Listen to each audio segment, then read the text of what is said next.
Kapag seafood lover ka, siguradong magugustuhan mo ang recipe na ito.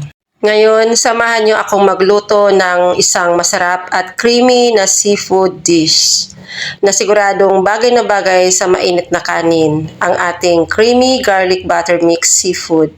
Tara, simulan na natin. Una, magpainit ng kawali at magisa ng sibuyas at bawang hanggang maging mabango at bahagyang golden. Kapag luto na, itabi muna natin para hindi masobrahan ang pagkakaluto.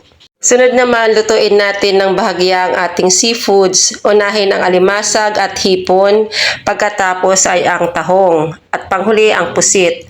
Huwag masyadong lutuin para manatiling malambot at juicy ang seafoods. Itabi muna pagkatapos. Sa parehong kawali, ibalik natin ang ginisang sibuyas at bawang. Idagdag ang sabaw ng pinakuloang mais para magkaroon ng natural na tamis at mas masarap na base ng sauce. Isunod ang paprika, 1 teaspoon ng mayonnaise at evaporated milk. Kung gusto ninyo ng kaunting anghang, maaari ring maglagay ng chili powder ayon sa inyong panlasa. Haluin ng mabuti hanggang maging creamy at smooth ang sauce. Kapag handa na ang sauce, idagdag ang nilagang mais at lahat ng seafoods.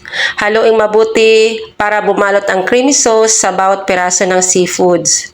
Sunod, lagyan ng kaunting calamansi juice para magkaroon ng fresh at balanced na lasa. Hayaang kumulo ng ilang minuto hanggang ma-absorb ng seafoods ang masarap na sauce. Kapag creamy na at naghalo na ng maigi ang lahat ng sangkap, handa na itong i-plate.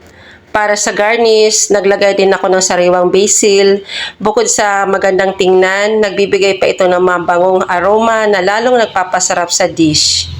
At ayan na ang ating creamy garlic butter mix seafoods na puno ng flavor, creamy at napakasarap ipare sa bagong saing na kanin. Tara, kain po tayo!